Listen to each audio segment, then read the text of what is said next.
And welcome back to the Book and Life podcast. Today we've got an exceptional woman who is going to be joining us today, and her wealth of knowledge is such. Oh, people, you will die to know this woman better. She has got infinite amount of knowledge, and if I could steal it all, I would. So I can't wait just to sort of introduce you to her. And but you know the routine, guys. We gotta have an advert or two before we get started. This, as you know, is the blurb for Book Four's Time Guardian by Marianne Curley, and the book's called The Shadow. The battle is over, the war is won, the prophecy complete. But life can't just pick up where it left off for Ethan. Struggling to cope with tragic loss, at odds with friends in the guard, he finds himself adrift, jumping at shadows, and sensing someone who can't possibly be there. Blaming herself for the goddess Lathina's death, Giselle swears revenge and vilify the immortals' plan for world domination. But Giselle hadn't planned on love, and that leaves her with an unbearable choice.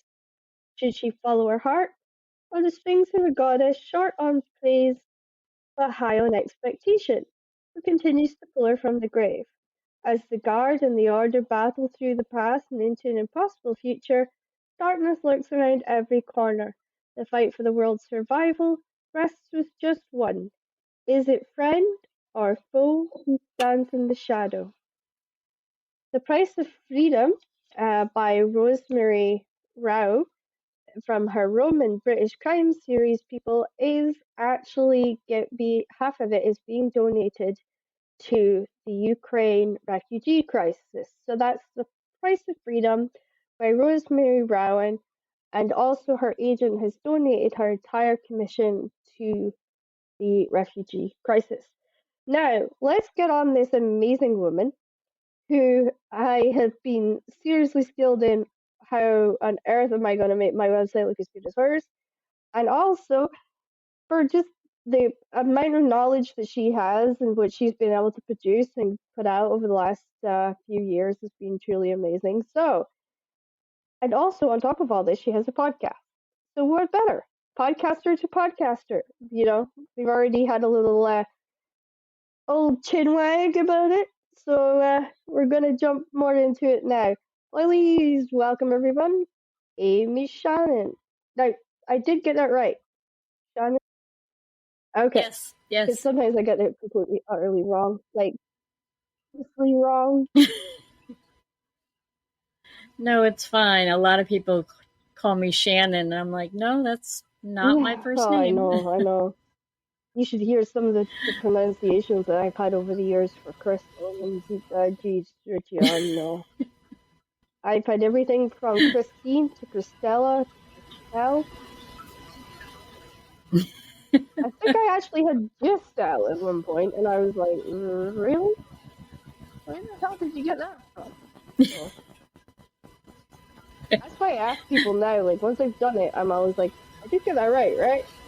And so, for some Americans, like you have like the English spelling of your names, but it's not pronounced the English way. Right. So I get caught out with those ones. I really should check before I go on, but part of the fun. Tell us about your upcoming book, and let's share it with everyone at home. Like, what made you want to write it? What made you excited about writing it? And then kind of dive into that. Okay. Well, I want to start with first saying that I had my last full length book published, my final one, and it's called My Final Chapter A Legacy of Words. It's the last book that I've had published, and it contains um, stories and poems and essays from like the last few years that I've written, but also from when I was a teenager. And I added that, so it's kind of like my legacy. I have been recently disabled, and my hands um, they're like my lifeline to writing, and it's been very difficult. So I have been writing short stories as I go along, and going back and kind of looking at everything that I've published in the past and kind of revamping Yeah. them, updating the covers, updating some of the storylines. Um, so I've been kind of working on that as personal projects and things like that. And I do have a lot on my plate, but um, being that I'm almost homebound now, I like to keep busy. I want to keep my mind active. So um, I just recently republished my book Shattered Pages, and it's actually uh, I updated the cover. I went through the storyline and maybe added a few things here and there that I thought of, and um, it's basically about a writer who's he's very eccentric, and I like writing about writers. And he's very eccentric, and he's a best-selling murder mystery author. And then bodies start dropping around his town, and they Mhm. are like the crimes that he's written about, but then they start becoming about the crimes that he's in the process of writing. So they're trying to figure out Mhm. how this killer, or maybe he's the killer, knows what hasn't even been published yet, and is using I those like the kind of sound as of a that. murder map, I I call I've, it. I've So seen some similar ideas like that done before, and there's a vast span of what you can do with that, and I think it's pretty amazing. So, what got you into writing crime and murder in particular? yeah, I don't. Well, I've always been interested, and I know it's kind of strange, but like into true crime, um, and also, uh,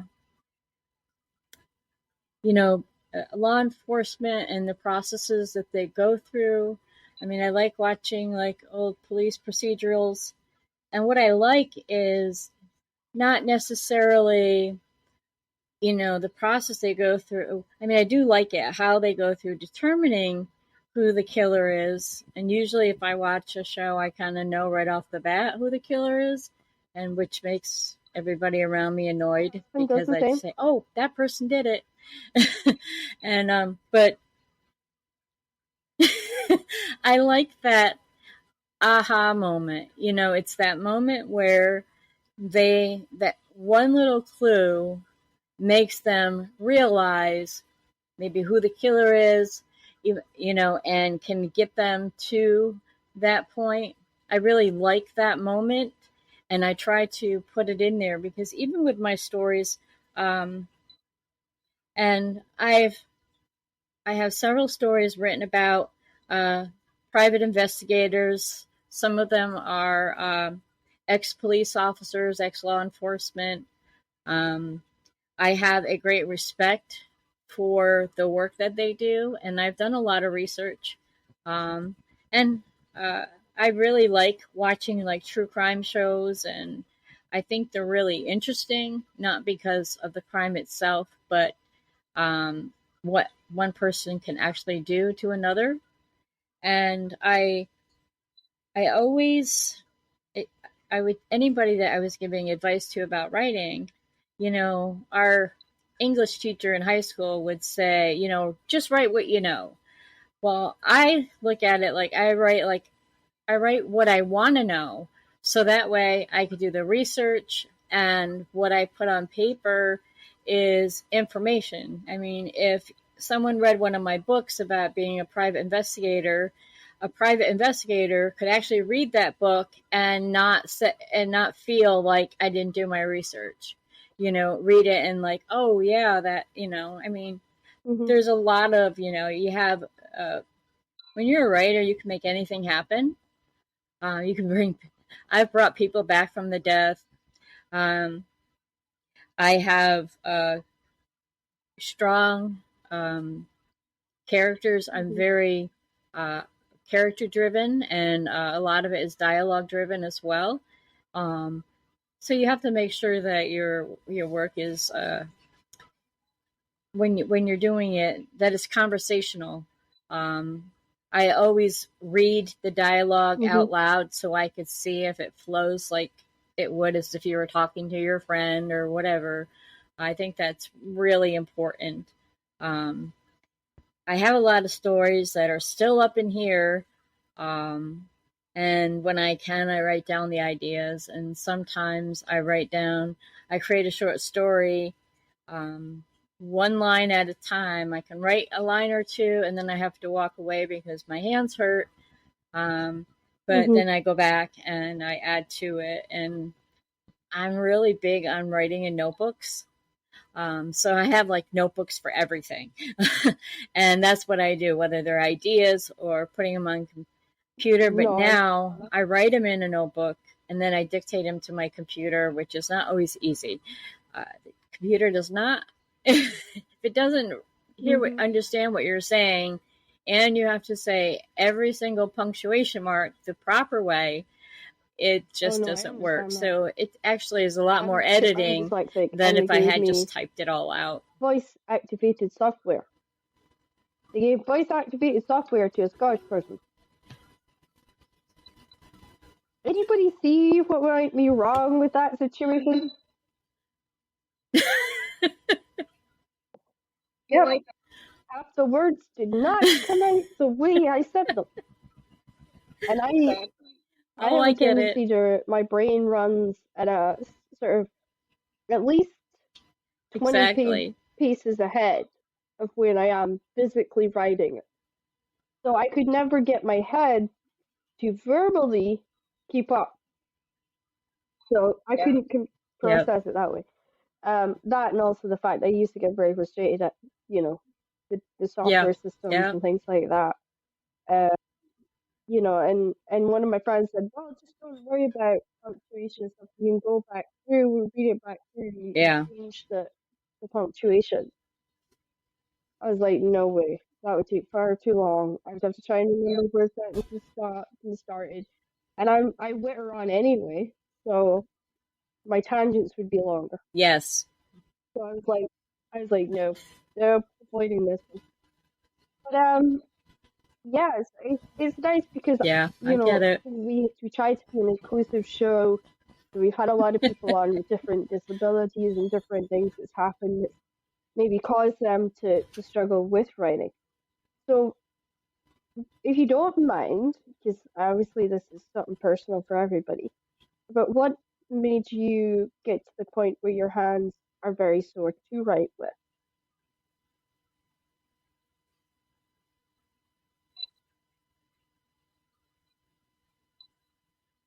Oh. Well, in 2005, my then husband tried to kill me, and I had severe brain trauma. That was 16 years ago. Over the years, Mhm. I've suffered from migraines. I mean, every single day. I haven't had a day without them in the it's 16 and a half years now.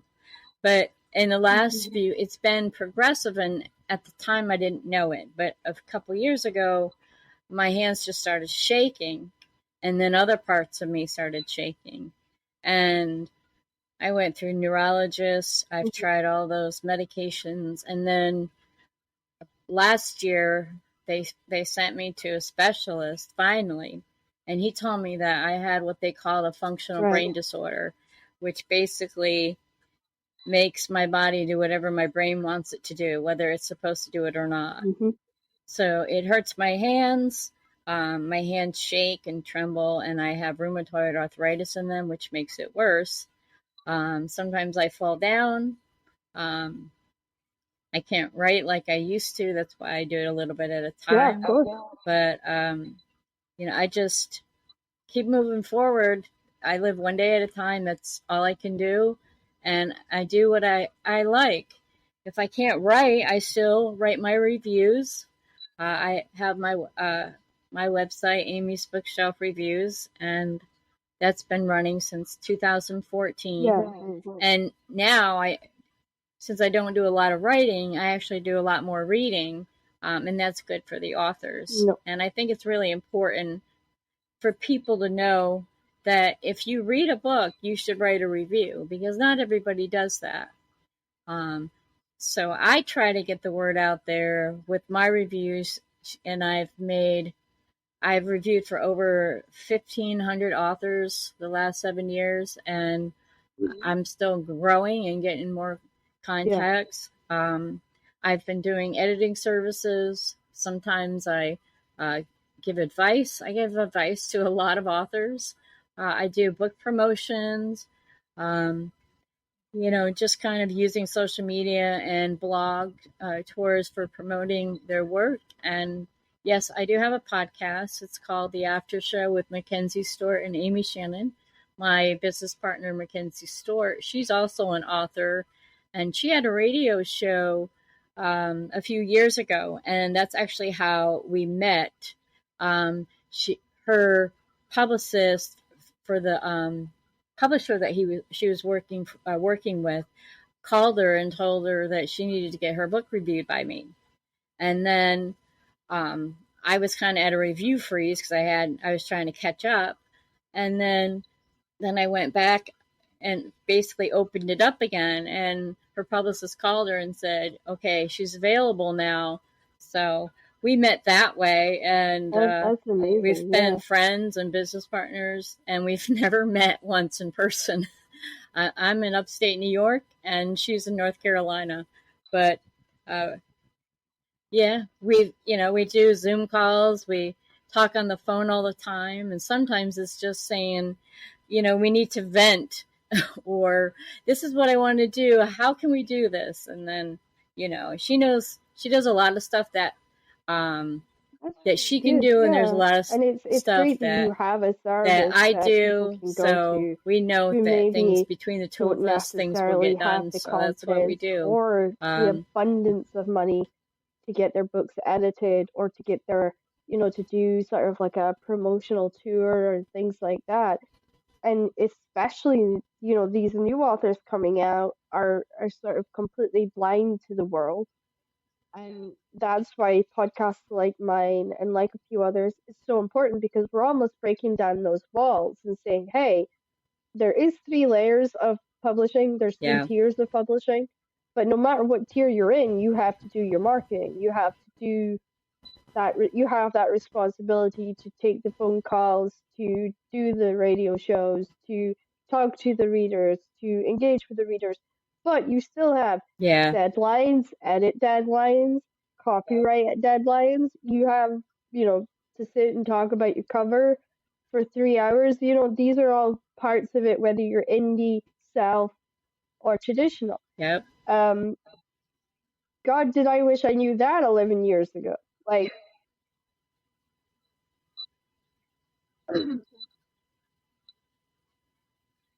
I agree. Yeah. I wish I knew that 17 years ago. I published my first book. Well, I wrote it in 2004, and I published it in May of 2005. This was a few months before everything happened with my husband, and it was for a print on demand company. And back then, there was no Amazon, there wasn't any Google, there was barely an internet, and there wasn't even MySpace yet. So, um, but it was the first time that I had sat down. I waited till everybody was in bed, and I had a couple yeah, hours to myself before I went to bed.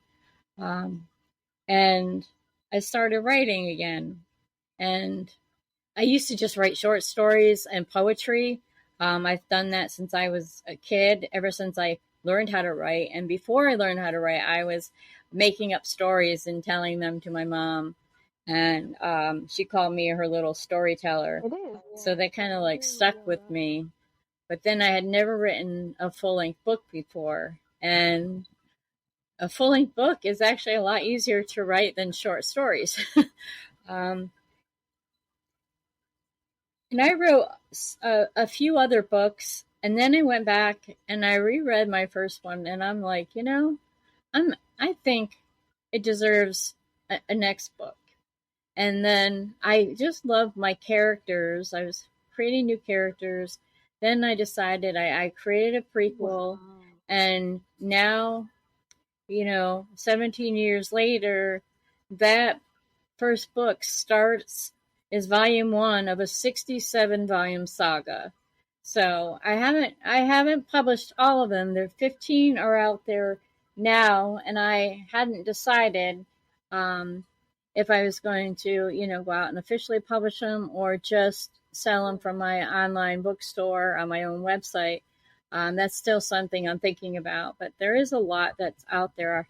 I mean, I don't have to write. I have a whole bunch of stuff Yeah, that I haven't published yet, and I could be set for the next, till I think it's 2036 if I did like 2 or 3 books a year. So, um, but I really like the educating authors, helping them through processes, um, giving them advice, taking that time.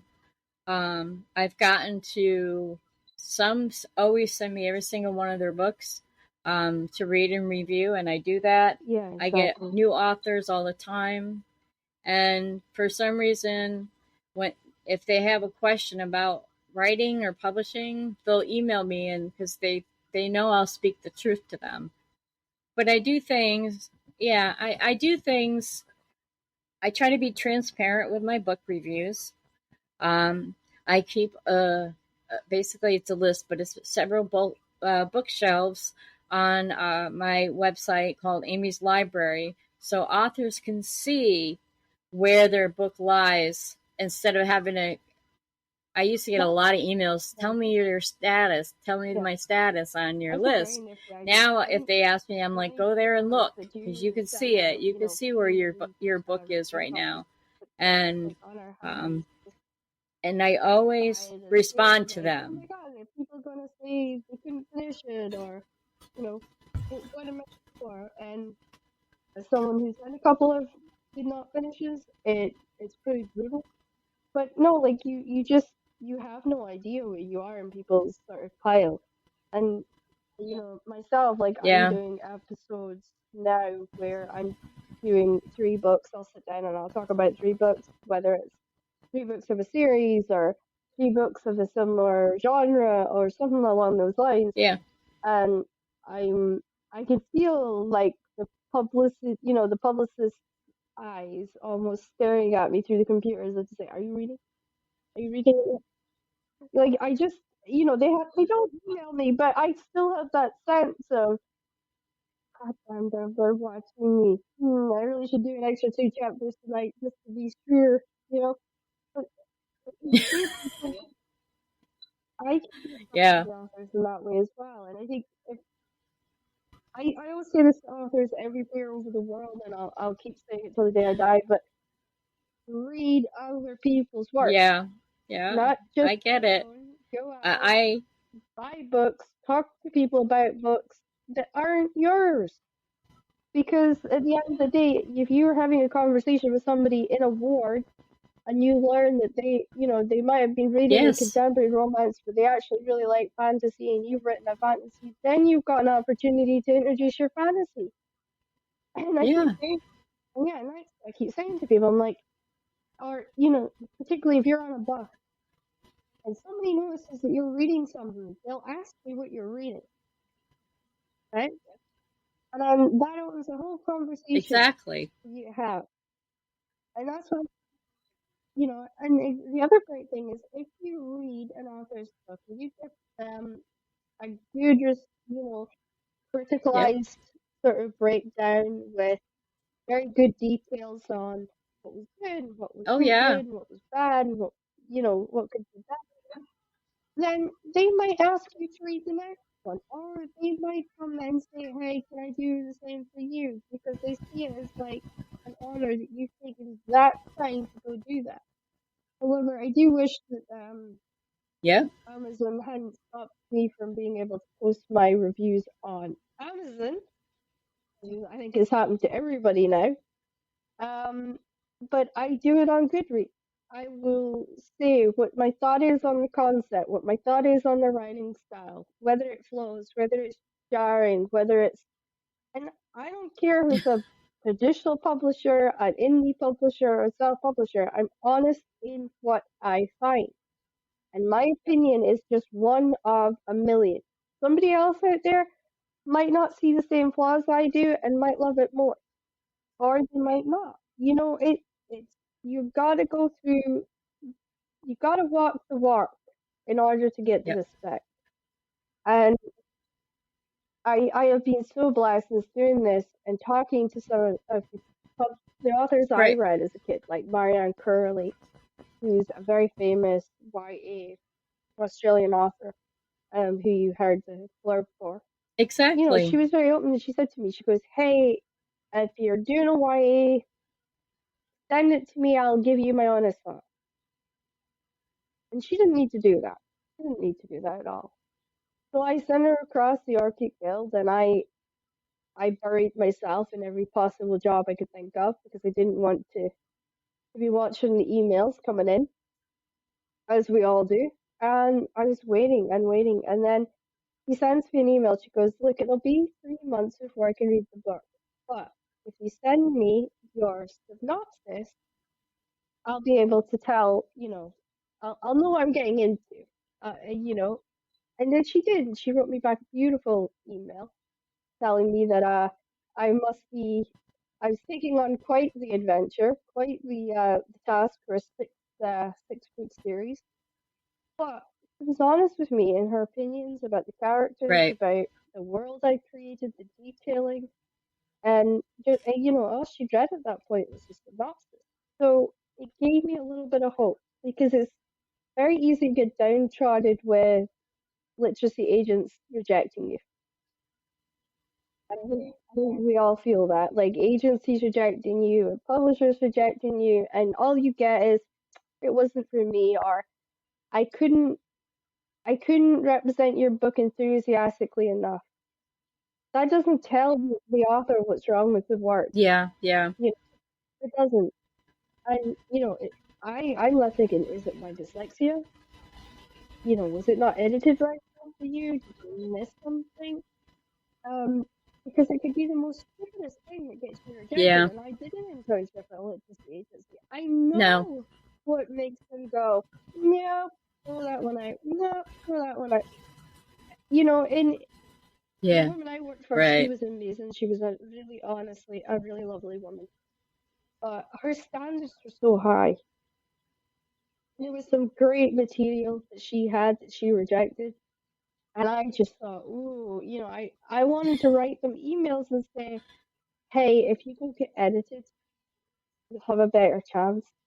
Or, "I think your work would be better suited for this company because Yeah. I know you don't need an agent." Like, I really wanted to just almost step in and just have these conversations, but I couldn't because it wasn't my job and I wasn't allowed to do that. Yeah, it drove me mad. And I even asked the woman I was interning for, I was like, "Can I please talk to?" No. She's like, "No, because if you do that, it will be expected that I have to do it for everybody." No. Yeah. I thought, I mean, she said to me I was the best intern she ever had because when I took on her inbox, she must have had 1,500 emails. And by the end of my first month, she didn't have any unanswered Yeah. emails Yeah.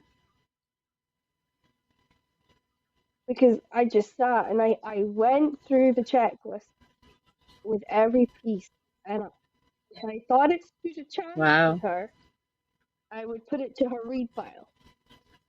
And it was maybe a couple I slid in there that I thought, I'll test that Wow. idea. But, and it really was, it was Yeah. saddening. And I think I would have loved to have gone on and done more with her. I think I would have been a good agent. I just think that there's a Yeah. lot of things with like my dyslexia that would have let me down in regards to editing and things like that. But yeah, I think it's really important that we have these conversations, and hopefully, when people are starting to think whether they want to enter the world of Right. publishing or not, and they've maybe listened to your podcast or mine, they have a better understanding of what they're getting involved in. This is a lifestyle. This is not a 9 to 5. It's not like whenever you want or do it whenever you want. No, this is a lifestyle that you get up in the morning and you have to schedule your whole day around it, because whether it's you got to get the kids up and get them to school and then come back right when they get home, or Right. you write for a set period of time, then you go quickly do all the chores, go get your kids, get them home, get them fed, get the homework done, get them right, go into showers and baths, and then write for another set. Yes. And you have to keep doing that every single day to get the book done. And then you hand it off to an editor who you saved all this money up for. You wait for it to come back, and then you sit and you go through all the track edits, and you put your time into it. Yeah, I think it's amazing some authors that can sit down and write a book in a month. And I know there's so many of you guys Yep. out there, but it's not that getting it done quickly and getting it out. It's the quality of the book that you're putting out there will determine Mhm. whether you get a very strong reader base or a very shaky reader base. I wish I'd known that 10 years ago, because I would have gone through the whole, getting a decent agent, getting a decent editor and working with that editor till that piece was perfect, and then going and trying to get an agent, and then going to try to get. I'd have done it so much more differently than what I've had to do. So, and I think this is a great way, and also this is a great way of disparaging myths about us, because everybody thinks that as authors, right, that we're living in fancy houses with maids and servants, or we're socially, Yeah. Me too. we hate socializing with people. We're total recluses and trolls that hide in.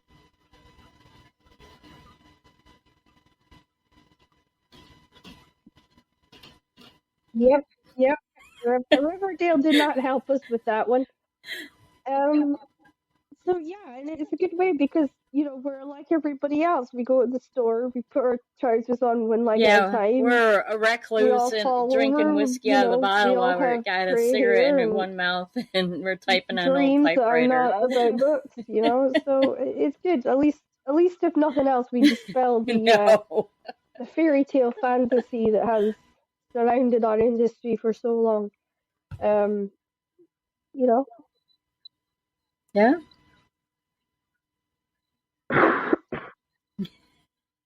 I know. Yeah.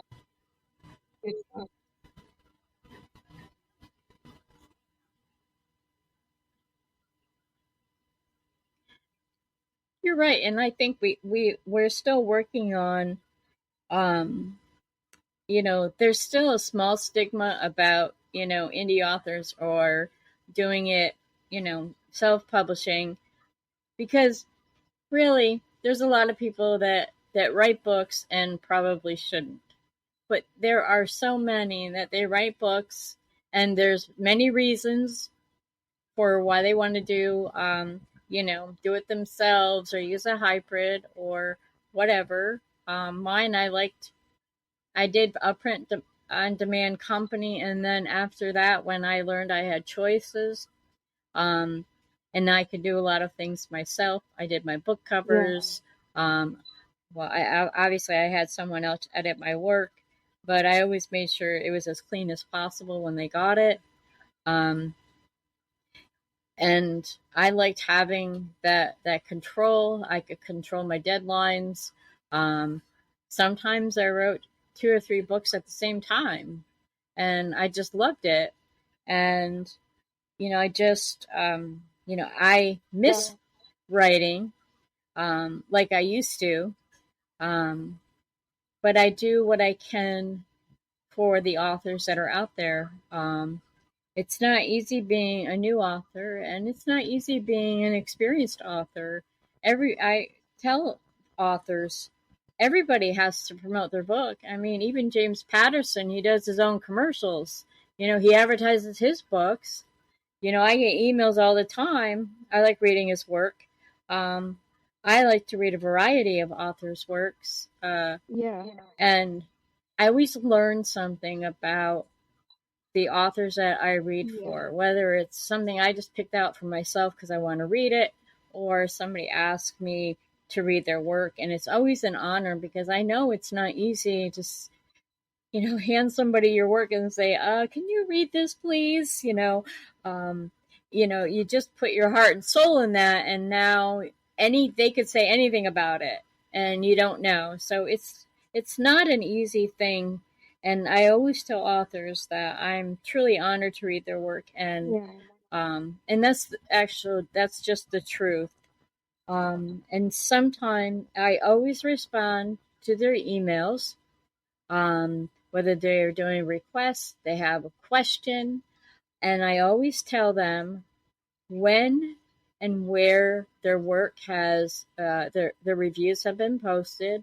Yeah. I'm one of the few reviewers that will review widely. I don't just do it on Amazon and Goodreads. I do it on Barnes and Noble if it's listed there. I do it on Walmart Books or Kobo. I do it on BookBub.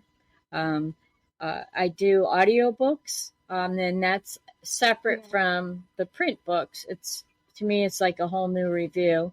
Um, and I am looking into um, who publishes their work or what companies, because there's a vast amount of companies that are just named because that's the name the author gave their publishing company themselves, and I've done that for myself too.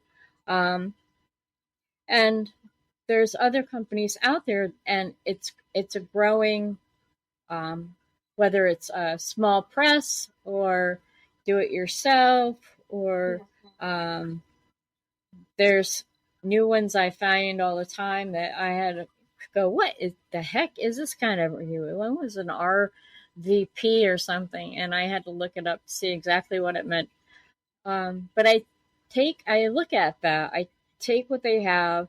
I try to connect with those publishers, those publicists. Uh, I have a great Yeah. um, network of publicists that I work with, agents that I work with. That's growing. Um, and I also, I contact publishers if they haven't sent me the book, and I'm like, I read this author's book. If you have authors that need reviews, you can send them my way, just to kind of introduce myself to them. And I do that now. I have one of the imprints of Macmillan. They're constantly sending me books through the mail, saying, read this when you get a chance, and let us know when you review it. So, or I've gotten requests from other publishers that I'm going to send you more and more people, more authors, and I think it's great because every author tells their story in a unique way. They all have their unique writing styles. And not everything I've gotten sent over the years is was great. I don't give lower than 3 stars, and I figure a book that would be a 1 or 2 star. I look at the problems with it. Yeah. Of A course. lot of times it's typos. It doesn't make sense. I can't get past the first chapter. Um, I'll send that book back to the author and explain to them what I have just Yeah. noticed, things that are wrong with it. Um, I think and you do. I if think they you fix it, you they can do always an send it back. exceptional So I job, always and tell and authors, that's send me why your when published I was ready kind of book. getting back into the writing, and If I'd it's walked been away for a published couple of years because before, I got great. dumped If it's like out and about. going to be But published, when I got back I into it, can, people if were it's in like, enough "Yeah, time, if you're I going can to do your publish it on podcast, the day maybe it's somebody you should released, talk my to." review. And I'm like, So "Okay, I just want I'll to reach do out to whatever you if I she's can. interested. And I knew reviews You know, from sort of like doing the rounds. I've done book tours. I've had people on the blog and everything else. And okay, I've not posted on my blog in 7 years, so you guys need to stop reminding me of yeah, that. Um, I just remembered somebody's going to write to me saying, "It's been 7 years, Crystal. That's because I don't blog anymore." Thank you. Yeah.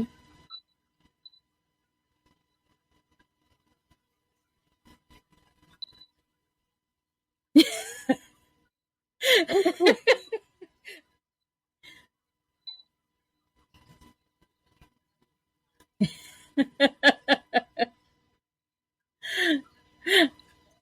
Yeah, I know. I try to. And actually, um, in September, I am releasing my first literary magazine. And it's something I'm putting together myself, Yeah. and I'll take author contributions, articles and things like that. But I'll add like reviews and different things, topics we may discuss on our Yeah. podcasts, and trends and things like that.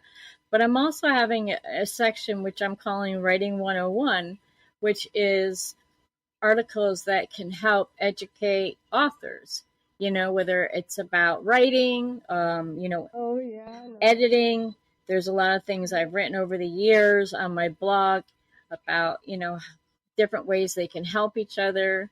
Um, if I find out something new, I share that with the authors. Like I recently created a video on how to make a So they just clean like Amazon link copy and paste it. because And I'm some of like, them are like this oh long and no, they here only we need to be go. this long. Yeah, I've So I experienced created that a a lot. Like video, somebody sent me and whenever their they media send a packet, request, but it I'm was like, like this look at god that awful video so long you thing. can And look I'm at like, your links. And, really? it does it for Barnes and Noble and Goodreads and things like that. So, and it pretty much works for a The lot of entire different study, yeah, it websites. But doesn't work. Yeah, yeah, no, some of I get them, that. yeah. Yes. Yeah.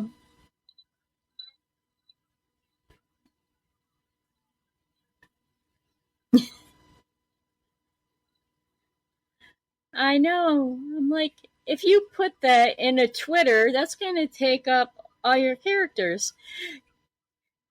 Yes. No. So I just try to, if I learn something, I teach them something. Yeah. I learned, well, now when I write their review, I send them an attached an email that has a link to a video, with me telling them personally that the review has been posted. I attach a graphic if they've had a 4-star or a 5-star that they can use. I've had authors kind of make their own and put it on their book cover with, that I gave them 5 stars or 4 stars. So now I have it so they can use it if they want. And I've also, at the end, I have this letter, and it's a little bit long, but it tells the author about, or the representative about other services that they may be interested in, exactly where I've posted the reviews, the review itself.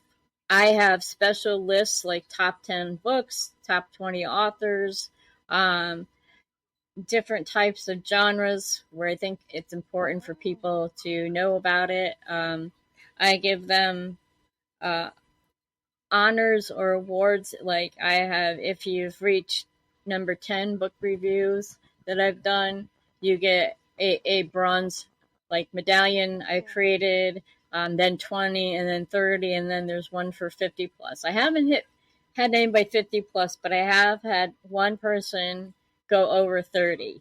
Um, and I like to acknowledge them so they know that it's not just about me reading their book and writing a review. I I believe in what they're doing. I believe in their work because I wouldn't put my name on it if I didn't. I would not, So I like to give them, Yeah. it's kind of like incentive too. And they read the letter, and then at the very end, I give them the direct link to their review. If it's been posted on Amazon, sometimes they're a little slow, but if they do it right away, they have that link. The link on my website, the link on Goodreads, the link on BookBub. If I post on Instagram, they have that link, so they can click on it. It will go directly to where I posted. So that way they know that it's been posted. Years ago, I would, send my books out to reviewers, and I never heard back from them. And sometimes I just happen to see, oh, you got a new review and it's from that person, but they never told me they posted it. I mean, even now, I get authors that may have read my books. If they give my website donations, everybody who has sends a donation, they get some type of free gift, which is one of my books. And if they post a review on it, then a lot of times they'll say, oh, I read it and I posted a review for you. They tell me that. Yeah. And they like that I tell them that, and that I'm, some complain that I'm too organized, but I have to be that way. I've been doing this since 2014, and over the years, oh yeah, I wouldn't be able to do that. I keep track of every single author, every single book that I have read or am about to read, and I update their information. Sometimes I think of more stuff to add, and I vet them too, because I've had authors in the past lie to me just because they wanted me to read their work. And they say, oh, it's going to be published, and it was published 10 years ago, but they just wanted it to be quicker than anyone else. So normally if you talk to them, they will. I look out for that. Drop whatever they're doing and not do it, or claiming a book is theirs and it's not really theirs. So that's important too. I can't always tell that someone has stolen someone else's property. Yeah, I can only read what I wrote. All their life. So, what book have you read recently that stuck with you the most?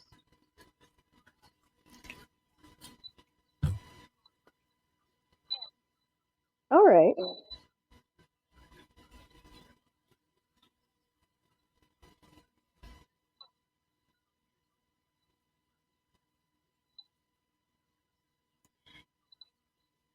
Yeah, I find it interesting.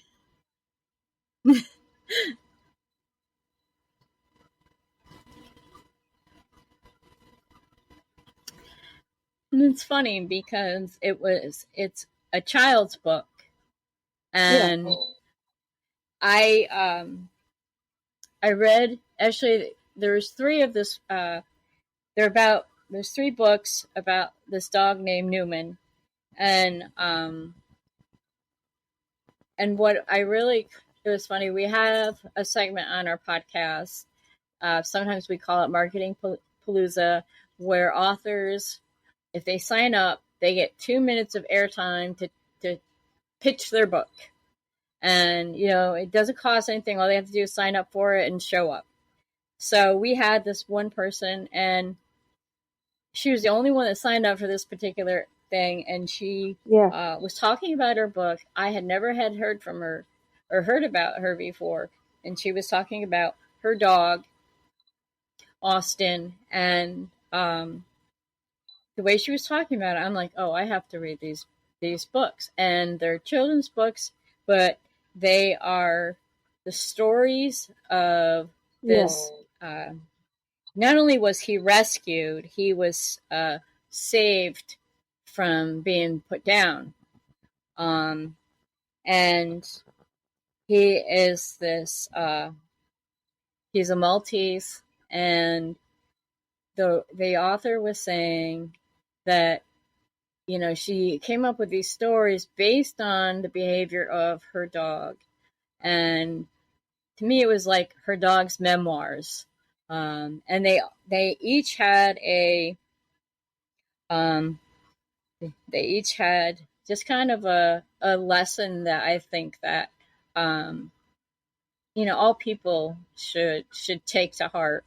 There was one about him not jumping, or him, the dog was like a little weary because he met new friends, but at first he didn't like them because one was too loud, another was too quiet.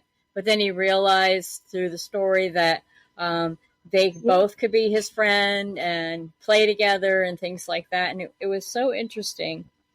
Um, and, it touched my heart and makes me want a dog, very much so. And hopefully some point I can do that. But I really think that if more adults read children's books, they might learn something from them, because I know I have. And I mean, I always, my mother, taught me a lot of things growing up, but the one thing she always taught me was how to be kind. That was just be kind, even if the other person is just negative, awful, whatever you want to call it. If you just Yeah, be it's that kind. birthday gift. Yeah. And that was something that I have 4 sons. They're all grown now. And one just got married. I performed the ceremony for him. But yeah, I got ordained. So when my sons decide to get married, I Yeah. can perform the ceremonies for them. So yeah, my son was just married actually on the 9th, which was towards my 50th birthday. So it was like the best birthday ever. Yeah, I was so happy. And I taught you teach things to your children, say, okay, do this, do this, do this, or don't do this.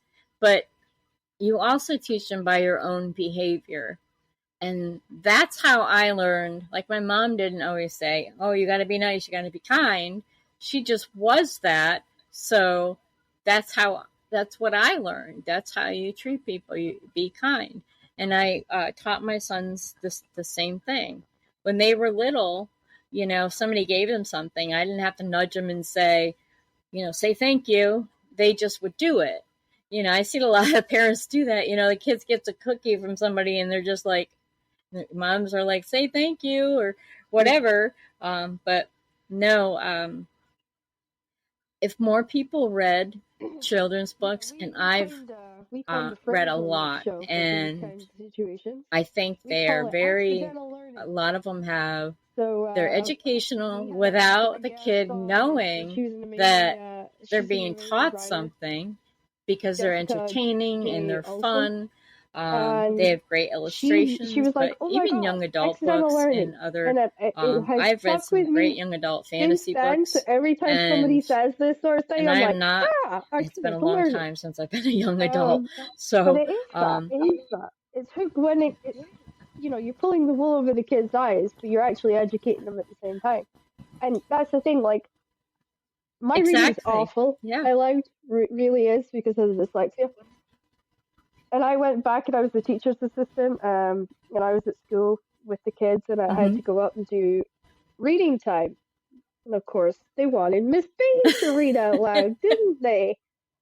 I got corrected every 2 to 3 words. Miss Bain, Exactly. that's wrong. I Miss mean, Bain, you say it this. yeah. The kid's reading was better than my own, and I thought, oh, for the love of, because I've got so used to reading in my head Mm-hmm. that I don't think about reading out loud. hmm So yeah, the kids had a field day. They all wanted to go read with Miss Bain because they all wanted to hear Crystal screw it up. So, like, the teacher was saying, right, you got a choice. Who wants to go read with Miss Bain, or who wants to go and play Legos? And honestly, the hands that went up to go read with me Yeah. was a lot more than that Oh wanted yeah. to go play Legos. I was like a Yeah. walking, Yeah. talking And it's entertainment a big center. I was the difference. only It is person a that big would difference do. reading We out all had to loud. do playground And duty, so I would go out in the playground, and I couldn't stand still because I get frostbite because Shetland is cold and it's windy. So I would see where all the adults would stand, right? And they would just stand. They would observe the behavior. But I actually got involved in the games with them. So playing catchy, chasing them, running after them. And then this went on for a week. And I came home and absolutely knackered every night. Hmm. And I would fall asleep in the chair. My mom would be like, Crystal, Crystal, Yeah. dinner time. It's gotta get up now. And I'm like, you know? And my dad's like, just leave her an hour, she'll wake up, Hmm. she'll heat it up, it'll be fine. And my mom's like, no, she's gotta come, she's supposed to be Yeah. here living with us, spending time with us, she's gonna get up. And I'm like, just chase after that. Yeah, like after freaking 4 or 5 year olds all day. Hmm. Geez, you're looking after old people. Sure, that's hard going, but it ain't as hard as running after these kids. Yeah, they don't go very far. Yep. And of course, you always had one that was trying to escape, and you always had one that was trying to figure a way out of the playground, and another kid that was trying to steal somebody's lunch. And I just played all day. I actually didn't get any of them. I,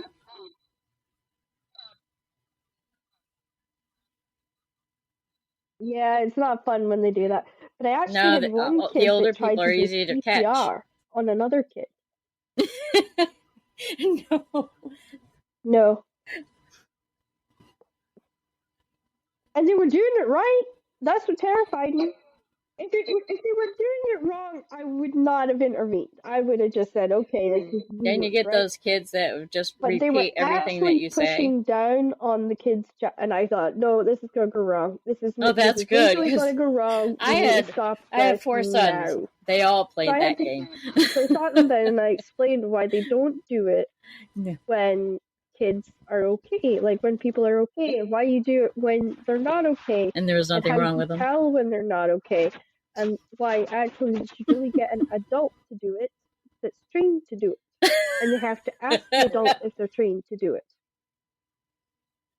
So yeah, I Right. had some very crazy lessons that I had Yeah. to teach kids that I honestly thought, I would normally be Yeah. doing this sort of stuff to high schoolers. And then, of course, Crystal, who Exactly. doesn't like to be sitting at home very often, at that time thought, oh, I know what I'll do. I will take on a youth club. Like, I haven't just worn myself out running after 3 and 4 year olds all day. I'm going to take on a youth club. So I would go out to the Right. youth club and we'd open tuck shop and we would get Right. everything ready and go through the list of things that needed done. And sometimes it was more fighting with the other adults to get the stuff that you needed, like hey, Hmm. we've got a broken fridge that's really not safe for the kids, can you please get it out of here, kind of thing. But it was great, and it really put me back in touch with that teen side of myself, that when I got sick again, because anybody that's got arthritis knows that you get times when you're really good and you're really doing well, and then the rug gets pulled out from under you and you're right back on your ass sitting in a hospital bed staring at the doctor going, I don't know how I fucked it up this time. Usually it's because Crystal's done too much and her body said, Yeah. no, you're going to stop right now and do what you're told. So, and then that's what got me back into the writing, because I was trapped for the last year and a half, Yeah. just going in and out of hospital, in and out of hospital, and I said, sorry, I always wanted to finish the Orchid Guild. I always wanted it to be presentable. I had an opportunity to get it in with a publisher, and I went and I did it, and I felt proud of myself for doing Yeah. it. But now that it's out there in front of a lot of agents, my confidence level has dropped quite significantly. I've only had one rejection so far, but it's that I get idea of that. I know that there's going to be like 8 or 9 other ones coming in the door saying no. But it, it's the game. You Yeah. gotta play it Yeah. to win. So,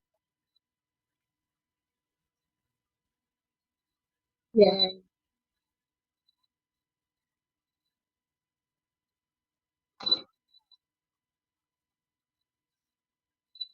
yeah,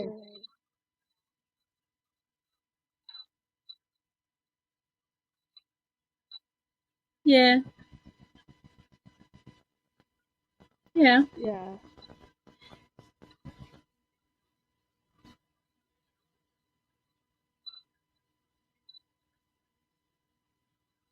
Yeah, it makes you feel better about yourself. Yeah. Exactly. There was this book my father gave me years ago, and it was a book of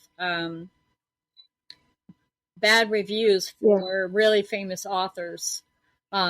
So when I got a review that wasn't that great, I would read it and I'd feel so much better. You know, like bad review of Edgar Allan Poe or Yeah. Mark Twain or I'm things like that. And that's what I'm thinking. I always keep it on my bookshelf because it's just one of those things that you just want to look at and say, oh, okay, I'm not that bad. um, yeah, and um, I've sent out emails, for reviews, 4 or 5 stars, even 3 stars, and Yeah. the best gift I get back from them is when they actually take the time to email me and say thank you. Some So give me a really long thank you letter, but just that thank so I you. have all the And I authors have that all you've sat down and you've read. If you had to pick I one it's author and that one makes series that you could read from it now makes till me you pass, feel so much, who would it be feel and why? good. Sometimes I get that email from an author that says, I was just It is banging my not an head easy against the question. wall trying to decide if I I will. still wanted to keep writing. And then I got your We don't review. ask the So easy thank you. questions on this show, folks. Because they just needed that lift and it came at the right moment. So that's, that for me is, I make a difference. And I do know that, I'm sorry. Yeah.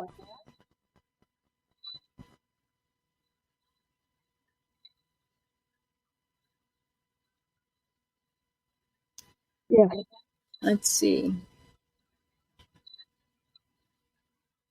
No, Mm-hmm. it's not. Um, Well, I guess what book not. series though? Because Um, that's always the hardest it's about the series. it's really hard to say because Because if I you think have a about it, lot. that's a series that you would be Some reading of my favorite for a very authors long time. Like I are always pick authors Catherine that I Kitson because met through her my entire work is reviews. tied together in some shape or My fashion, so I get But I away with that really one. do Or I can love say Shirley anything Shannon from because Walt she's got Whitman over or Edgar 30 Allan books Poe. and I do read counting, so Shakespeare, and I read the old Shakespeare, not the converted to English Shakespeare. Um, Oh, okay. and I do go back to that. I mean, but that's, yeah, the book series. Yeah.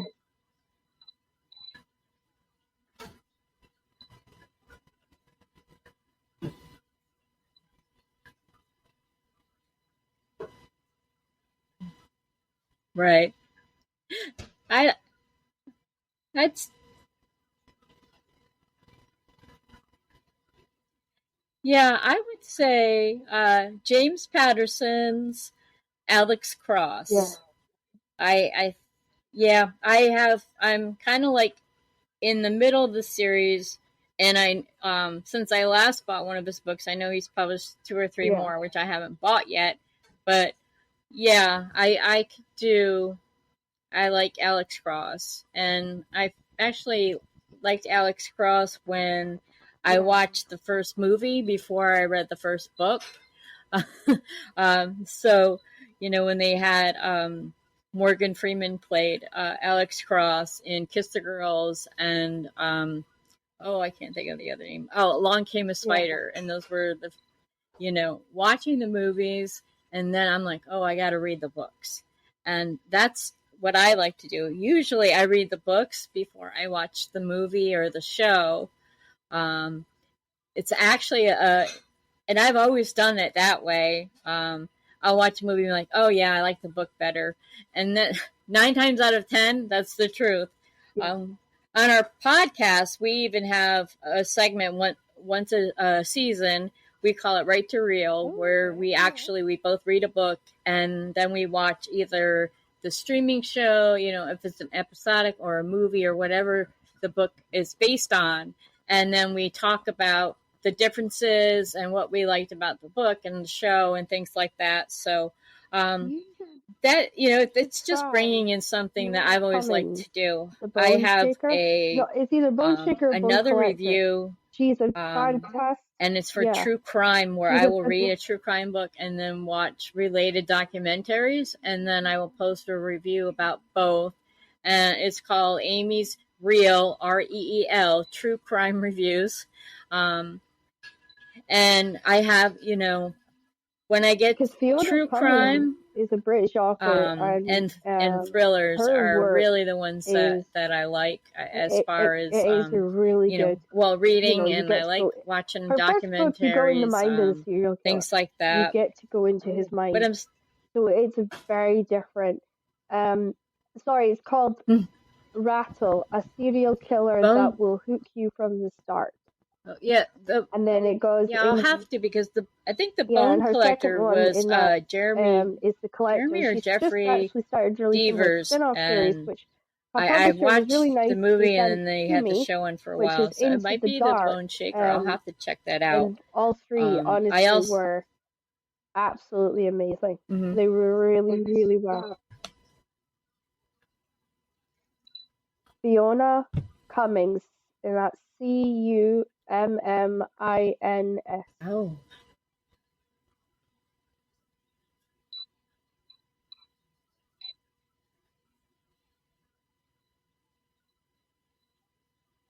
Oh, well, I'll definitely have to look at that. Yeah.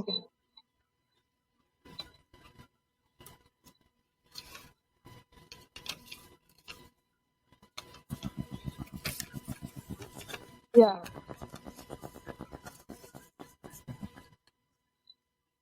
What was her name again? I'm going to write it down. Yeah.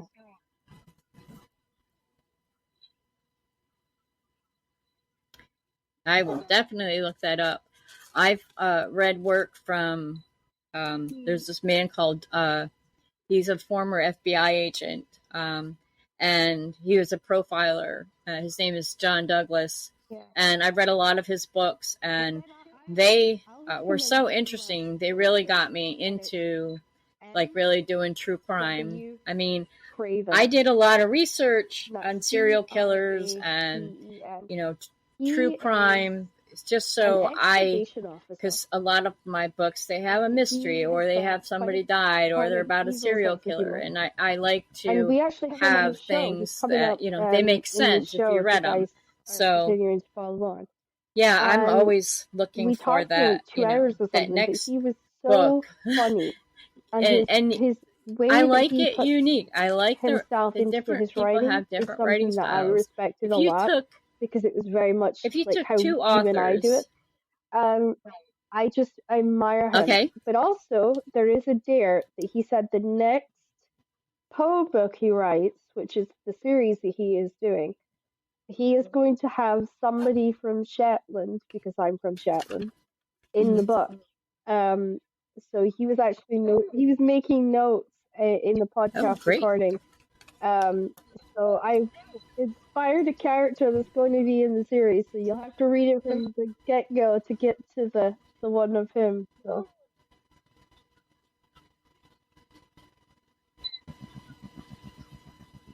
Mm-hmm. He actually. Right. Exactly, and he actually had coffee. He wrote this book in a cafe, and this cafe place actually sort of got this coffee made up for him, and it was like a very personalized sort of coffee idea. I'll send the link to you after this. Oh. And it was like you get a hamper with his book in it. That sounds great. Because they teamed up with the publisher, and he gets these little packs of coffee in, and he gets like beer. No. That's very awesome. I'll have to look up his books because I always love publisher, because I love a new story. a lot of I them put really the do. effort in when it Everybody comes to has working with the great authors. So writing like, style, you know, different if a ones. publisher knows that my Achilles heel is coffee, I would get a specific type of ground coffee in a box with maybe a couple of candles so that I just de-stress and don't throw things at my husband or whatever. You know, um, as the case may be. But yeah, like Mhm. there's always these little things that Okay. they put in, and especially with book boxes now, and the fact that you've got these book boxes that come out every month, and it has a specific book in Oh, it, and that's special covers and all this sort of stuff. The publishers are stepping up their game, and they're getting involved in that, and they're getting involved with what they're doing with these authors, and sometimes with yeah, and sometimes with people that mhm. they're sending the press kits to. So yeah, he's a exactly. But Right. yeah, like I've learned as I've done this, like the amount of crime authors, like my old English teacher from high school, she's actually a crime writer from Shetland, and all her crime books take place on a sailing boat. Um, which I thought was very interesting because I'm like, wait, Mhm. how do you? Somebody died on the sailing boat, so the killer's got to be on the sailing boat, right? Yes, like, but she's That is really really good at cool. hiding that leap that you just almost nearly miss it or you do miss it. Like, Hey, I love and coffee and I love I'll send wine, her. so Well, just I'd be happy her to name get a is press Marley kit. Taylor, and she's an incredible detail-orientated author. Her scenery, her logistics. She actually goes and sails the paths that her boat would take, or she drives the distances. She does physical research, but she's disabled like That us, is. but she's a full-time sailor. And like she was on, if you go back to previous episodes of the show, You would she was think. actually on, I think, episode 3 or 4. And just listening to her, here she is. mhm. She's in a rural island in the Shetland Islands where, Yep. the information is so hard to access. And she's such an inspiration because she went and she did it. She had kids that she raised while writing these books. So I always give her Mhm. exceptional props because I don't know how she did it. I honestly don't. Like, Oh, teaching at school that's and then neat. having your kids and then Yep. trying to write. She was saying getting up at 6 o'clock in the morning and getting that 2 hours in before the kids got up was essential. It really was essential. So is there an author? Yeah, it is. Yeah, yeah. Is there an author, past and present, who's influenced and inspired you to A, be excited about reading, and B, was there one that made you want to write?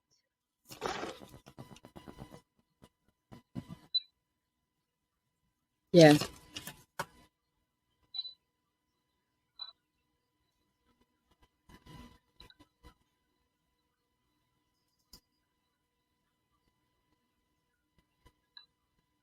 Yeah.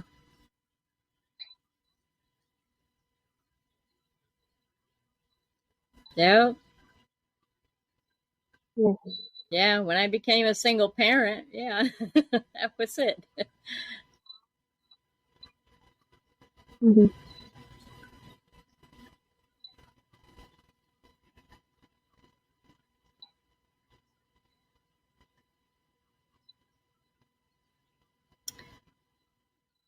Well, Yeah. yeah. I have to go back to Walt Whitman, and I know he's from centuries ago, but what I found, one of the things is that Yeah. I really like it in a person, or I hope that people can be who they truly are, Yeah. be their own self. And Walt Whitman, he wrote about things that matter to him. Yeah. Um, he wrote about Abraham Lincoln. He wrote about his love. Um, Sometimes it was the love of a woman, and other times it was the love of a man. And no matter who, um, And back then when he wrote it, they call that, it was a perversion or a disease that could be cured if you were, you know, homosexual or bisexual or whatever. But his writing is true. And actually, a few years ago, Yeah. I wrote this poetry book, but it's not just about poetry. It was also about my inspirations of other authors. My father had open heart surgery, and I was taking care of him. And twice a week, I had to take him to physical therapy. So while he was doing his physical therapy, I either had to read or I would write. And I would bring Whitman, I brought Shakespeare with me, and then I brought a notebook. And once his physical therapy was over, I had a book written with with my poetry. Some things were influenced. I call it all of my yesterdays. I'm also a big Frank Sinatra fan, so his music it also inspires me. Um, growing up, I loved Beverly Cleary. Um, and to me that was the first big girl books I could read, when I was learning how to read. After that, I read the entire Little House on the Prairie series. I actually still have a set of those books. But Beverly Cleary, she wrote about this little girl that I could relate to, Ramona the Pest. And I thought, oh, this was just, I could make up stories like that. And I did. And they were all short stories. I even made up my own version of the Three Bears that I would tell my mother, and she just thought it was hysterical. So, I don't remember that version, but she told me about it, and then she just loved it. But every time I pick up a book and open it, I am inspired by the words that are in it. And sometimes I am just so impressed with the writing, the character development. I think character development is a very important thing. A few years ago, I actually I created a workbook for writers or writers just starting out on how to develop characters and things like that. And I've actually had it bought by people who are doing homeschool the last few years. They use that as part of their curriculum. So it helps to how to create a character profile, how to really just take one character and put them in different situations and see how the character would react. Because I know that if you read a book and say it's first person, and then you read that same story, but it's written in third person, it ends up being a totally different story. Of course you do, yeah. That's why I say. And I think it's very interesting how people will write different ways, and if they wrote it in a different perspective, it would change the outlook of the story. My partner Mackenzie Stewart, she writes, and I don't see this very often, she writes in present tense, so like it's happening at that very moment. And I always found that was really interesting, and it fit her story. And she writes as a that every single character, big or small, you get a little snippet of their backstory. And I find that was really interesting too. And I learned a lot. I learn a lot all the time from reading people's work. And I love it. Exactly. I love when I can't predict the ending. Because, as a writer, you kind of you have a feeling of where it's going, characters. The darker characters in your story? Yeah. I like it when they don't follow, the into that stereotypical, place. say like a romance. It's not, you know, um, one person meets another one, they fall in love, they break up, they go get back together, or something like that. I always find if when they do a variation away from that, and maybe they don't get back together or they don't break up, but something happens, and you know, I like that I when I can't Yeah. predict a story, then I know it's a really good story.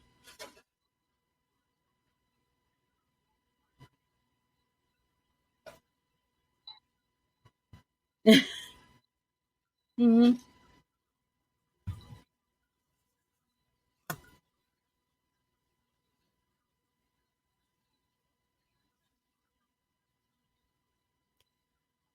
Yeah, of course. And that's Yeah. not a real easy thing to do. I find whenever I wrote, I play music, and if I wanted to get, and it's kind of fun. It sounds interesting, but um, the music I played was to get into that like kind of dark side would be like Metallica. And I mean, my brother, you know, I like their music. It doesn't matter. I like pretty much most music, even classical. And sometimes it would be a classical, like Tchaikovsky or a Bach that they have some Yeah. kind of darkness behind those notes.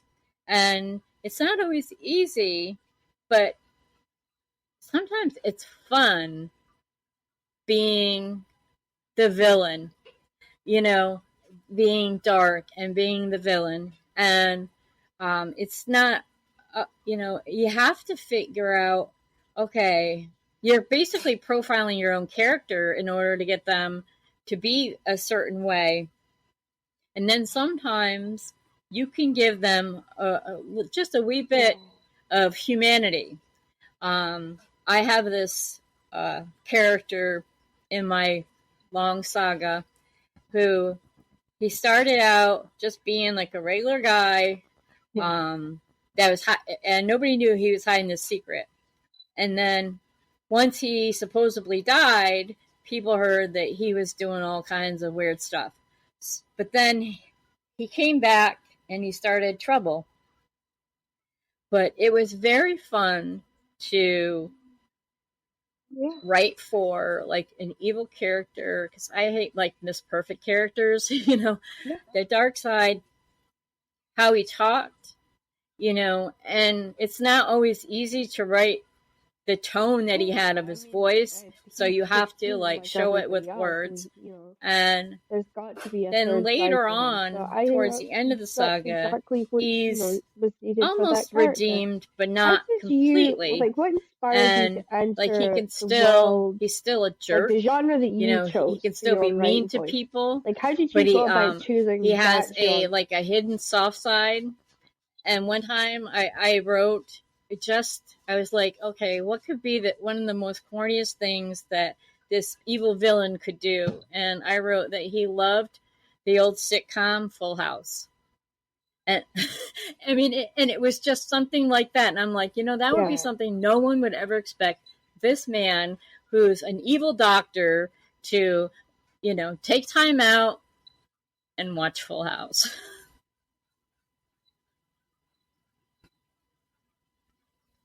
Right.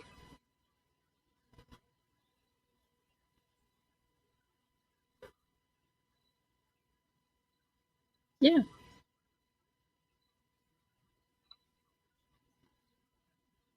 Yeah.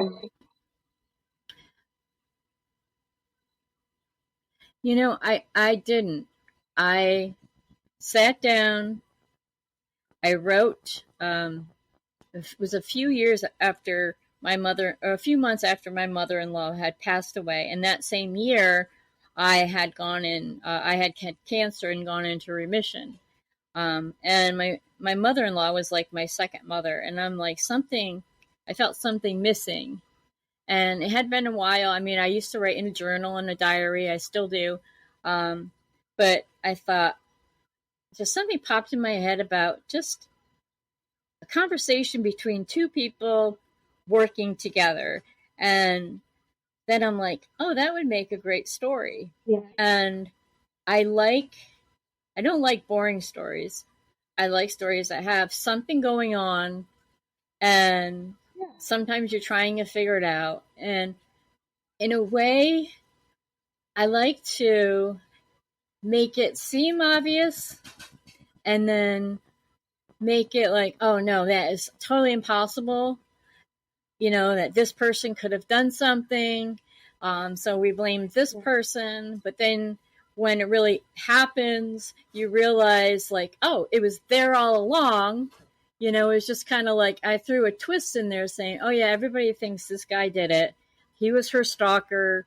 Um, I found that a lot of things were written about women that have overcome some kind of tragedy in their life, Yeah. or it could be abuse, death of a spouse, whatever, and how they were able to deal with that. My first character, Alex Garrison, she Yeah. used to be this rich heiress. She married a man who was murdered. She wanted a whole new life for herself, changed her name. Um, and I mean, she owned this huge company, so she was really good at business. But she went and Yeah. she started out as like a, you know, she was like a customer service representative. Yeah. You know, she started and then she made supervisor. It So, is. you Yeah. know, It she is. was really good at stuff, but she wanted to hide that part of her. And I think it's really, and eventually, you find out what happened in her past, or what she thought happened in her past, um, and then what was still going on in her future. She had a stalker, Yeah. and how she had to figure out who that stalker is and what really happened in her past, Yeah. and how the two were related. And I just, it just kind of like wrote itself. It just kind of came out of my head and I put it on paper. I do know when I sit down and I stop to think about, if I am writing and I Yeah. have to stop and think, it's time to walk away, because I liked it. My brain would go right to my fingers and they would know what I was thinking. If you speak what's Wow. on your mind, it's a lot Yeah. harder to get that flow going. But and it's funny that I wrote about people that, you know, women. Most of my books have female main characters. Two of my books have main male Yeah. characters. I was trying to do something a little different to challenge myself, because I Yeah. like to challenge myself in my writing. And and it's funny how some of the situations that a couple of my books the character went through, months after I wrote it, something similar happened to me where my husband tried to kill me. Um, and I had to I actually had to run for help. And these were scenes that I had already Yeah. written about like a person running for help. And I'm like, oh, maybe I should write that I Definitely. Yeah. was very rich and that what happened. But what I learned about experiencing it after was when I went back and Yeah. read It sounds how great. the character felt, how I she think you did an acted. exceptional Then job there. So when you're I putting your understood books my character together, more, is it like and a then I jigsaw puzzle realized for that you, or is it like I a got it more like a right. You know, movie I was just experience? thinking, okay, if I was in this situation, what would I do? And until I was, you don't think about it.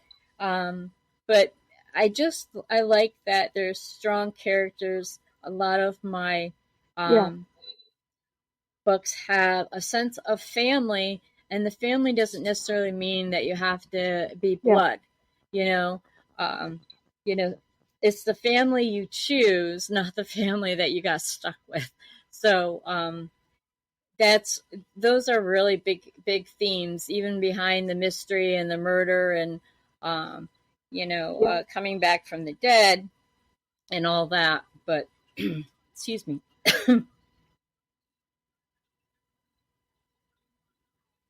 Thank you. Yeah.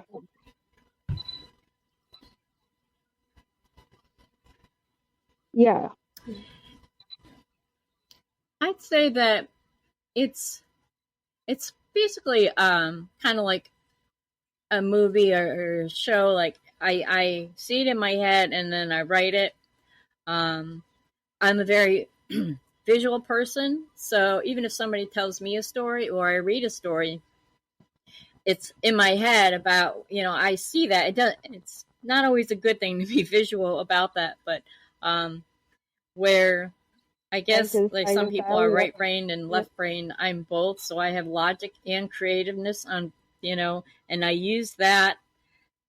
But I find using the logic side is I can write something that at least right Yeah. now is absolutely totally impossible to happen, but write it in a way that if it could happen, this is how it would happen. Yeah. I have a doctor who can bring back So, the dead has by there been a character that a stayed with mixture of you medications, would and say like the sometimes it longest? works and sometimes it That's maybe doesn't. like fluttered But around it's and like, never and quite they're gone not like away. zombies or anything. Sometimes, they're just regular people. um, Sometimes they change for the better, sometimes they change for the worse. But the way I write it was like, okay, it's a medical thing. You're not like digging up bodies and, making zombies. You're making people. You're curing death, basically, is what it is. You're curing somebody's death. And if you read it, it's like, oh, well, I mean, that can't happen, but maybe someday it will happen. That would be a good way to bring somebody back. So, yeah, I try to make it always like that, even if it's impossible. Just make it seem like if it was possible, this is how it would be possible.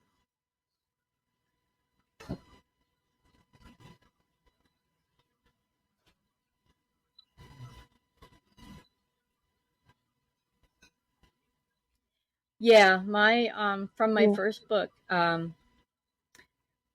name's Alex. It was Alexis, but she goes by Alex, and she was the main character of my first book. And even though I wrote other books and have some of those books have, you know, uh, a couple books in a series, sometimes two, sometimes it's just one. I think one is like four in it. When I was writing, I would always go back to Alex and how her family grew, and it was because of her and her husband, or when they finally got together and got married, that was the basis for this extremely growing family, and it was a growing Is there a community. character you And I wish always you liked could have her written more because about? um, she could be very vulnerable, but there are certain things that she was really strong about. um, and she was human. She blamed herself for things that weren't her fault. She tried to overcome things that she had to deal with. But you put her in a business situation, all that went away, and she would Hmm. put her hair up in a bun, and she would dress that part, and she could play that. That was the only thing that like she would be perfect at. Everything else, she was just a regular woman trying to deal with what life was throwing at her. And sometimes she broke down and cried. Sometimes she slept with too many men. It's just who she was. She was very, um, vulnerable, but yet she had a lot of strength inside of her that she didn't even know she had.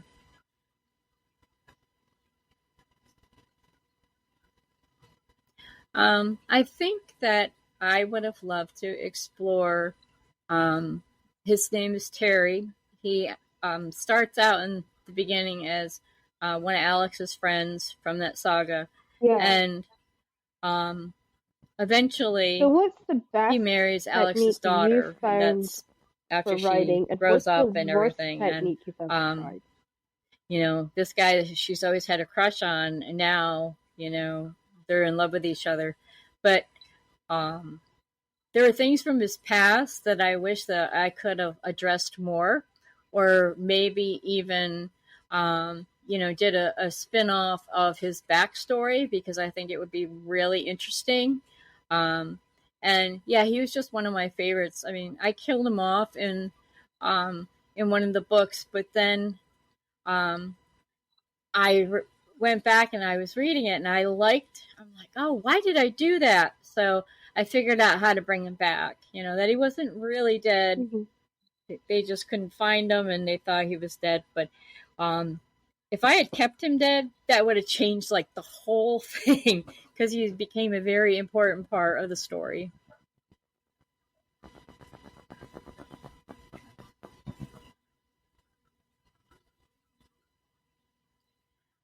The worst technique that I ever tried was to kind of outline what was going to happen. I know a lot of people are outliners. That does not work for me. I tried to put it in, and not everything got in, and then I felt like I was like too constrained to that. So that was the worst thing. The best thing that I have done, and I did it with every single book except for one, where I would close my eyes and type, and just let the story go wherever it goes. And I just get, and if I had to walk away for whatever reason, like I had to get my kids dinner or whatever, I always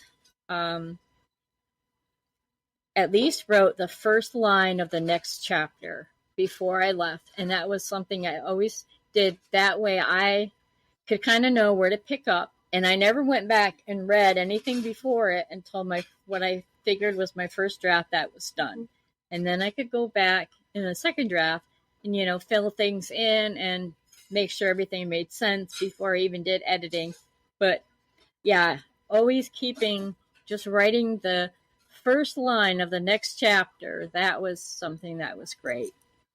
One time I had a story started, and I had walked away from it because I had ideas from other stories. And then all of a sudden, and it had never happened to me before, I knew how I wanted it to end. So I wrote the last chapter, and then I worked my way backwards until I met where I left off. And I do that when it was a really interesting thing that I had never done before, but at the time it just seemed to make sense. And then, I put it all, once it was all together, it made a lot of sense. But it was the first time that I knew how my stories were going to end, because most of the time I don't know who did it. And I don't know who the murder's going to be, or the killer, or and I did help. The but vigilante or whatever. I don't know who's going to be doing it. Get what you mean so by if I don't know, the audience doesn't, reading it, you're not going to know either. And that it works out, into the life part of especially the when I have there's some suspense going on in there. Question. What's the first thing you do when you want to de-stress from editing and writing?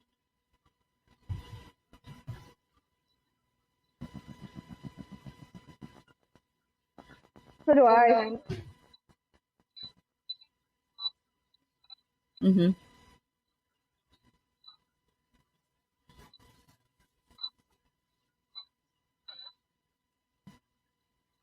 Mm-hmm.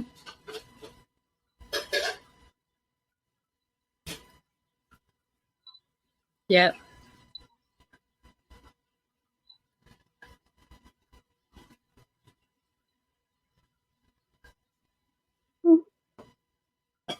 Good answer. What hobbies do you enjoy, and what ones do you wish you had more time to explore? Yeah. Yeah. Mm-hmm. Okay.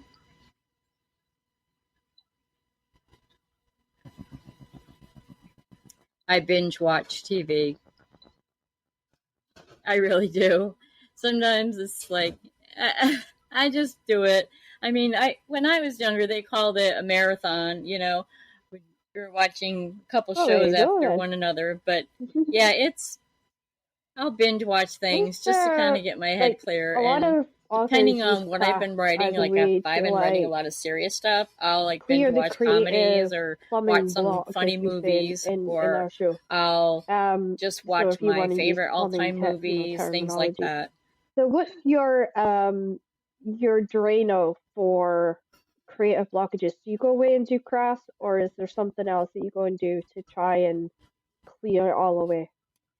Well, I am actually uh, I like to collect rocks and gems and things like Hmm. that. And I was doing like some sculptures, just small sculptures with rocks, but it's been really hard because of my hands and it's so delicate. Out of my life, when I was growing up, I wanted to be three things. I wanted to be a teacher, a writer, and a geologist. And the only thing I haven't been is a geologist.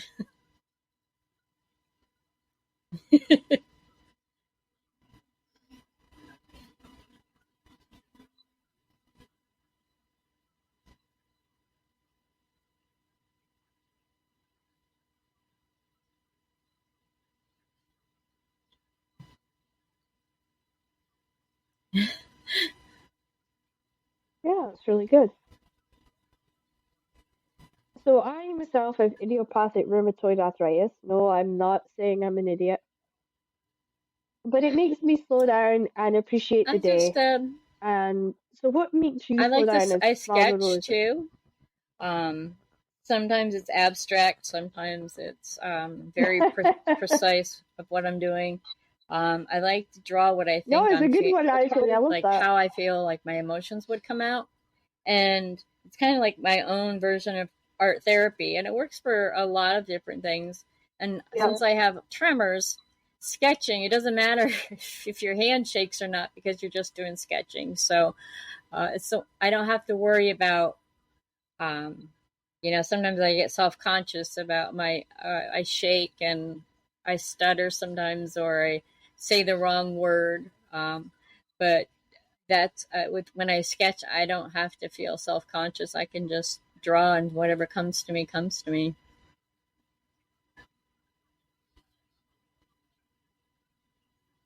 Yeah, of course.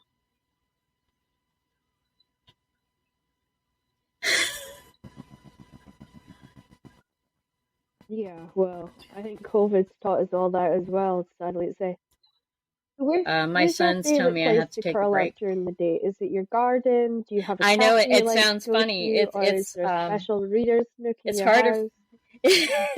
they yeah, my sons help me out and then they'll be like, Mom, you're doing too much or you're thinking too much, you need to take a break. So I try to do that. And then I also recently I set aside Sundays for myself, so I look at maybe my email once and that's it. It's like I'll read, I'll watch TV, I'll just kind of stretch out Yeah, and no, that makes relax. total sense. And I And think I found with everyone going that through everything lately, we all I need like that that, and place it to helps go to me, just um, get clear ready the world for out and the just, week at whatever yeah, happens, yeah, you stuff that just I need have that to do time. because I So have a we're lot of going on to different the word projects game, going on all the okay? time. So So this is I either like to you be could busy, tie but it I into the first realize book my that comes sons to made me mind or the realize first that I word that needed a comes to break, and mind. then I So can't do which one everything I would you used like to to do. do? Would you like to do word association or book association? Yeah, yeah. Sounds good. Okay, your first word is sweet tea.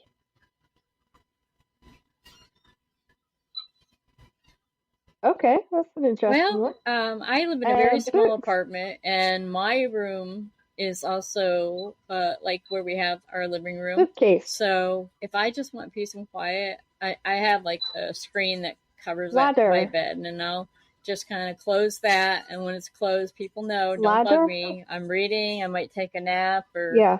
or whatever, but just sometimes that's just what you need to do.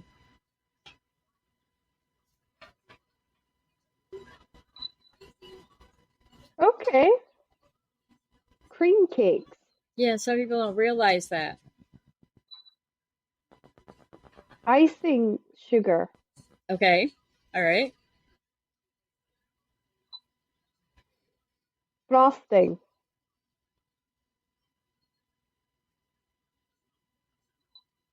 So have you figured out my theme How for about you word association? now that you've heard all the words?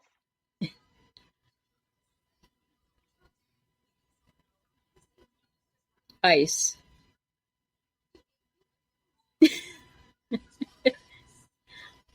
It's Books? okay. So I Reading actually came up with the idea of an old English bookshop that would have these filled. sort of weird cream cakes and coffee area that would be I'm tucked away sorry. in the What was that? corner. And there would I be all these little areas of the ladder. shop that would be like little seats and areas where you could curl up Um, and you could read. And you didn't necessarily have to buy a book, you could just go in and read the book. height. Um, there was lots of that kind of stuff that went on. So when I obviously booked you in to do this, Banana. you like that was the first thing that came to my head was like I could imagine you sitting in one of these old fancy English Cake. shops with like the the ladders that would swing around the bookcases, and you'd be Um, curled up in the corner with a cozy sweet. blanket and a cushion, reading one of your when you're reading one of the books. So, um, that's that's what I do for everyone that comes on. I kind of create sort of some sort of thing. I have a very terrible memory, so Yep,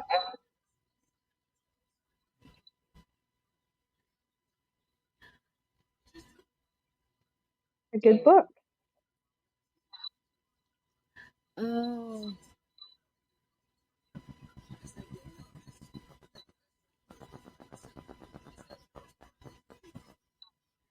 All right.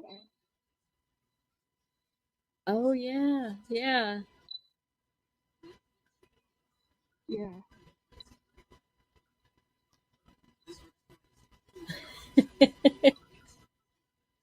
Yeah. Yeah, that's good. Well, thank you for coming on the show. Next week, guys, we are going to have an even more exciting guest on. Yeah, I know I keep saying that. But in the meantime, we will say ciao for now, and Yeah, we will I head like off, that because and it's we'll see you that's what guys I mean. next time. Um, my my bookshelves are actually overstuffed, and sometimes I just like cuddling up with my blanket and my pillow, and um, yeah, a really good book. And I have like my future daughter-in-law gave me. They call it a squishmallow. It's supposed and it's a turtle. Like I have a pet turtle, and so I like having that like right under my arm when I'm sitting there reading. So and yeah, she got it for my birthday, and I just I thought I'm like, oh, it's just so squishy. You know, it's just one of those things that you just can't help to squish. So it's the perfect cuddle up thing.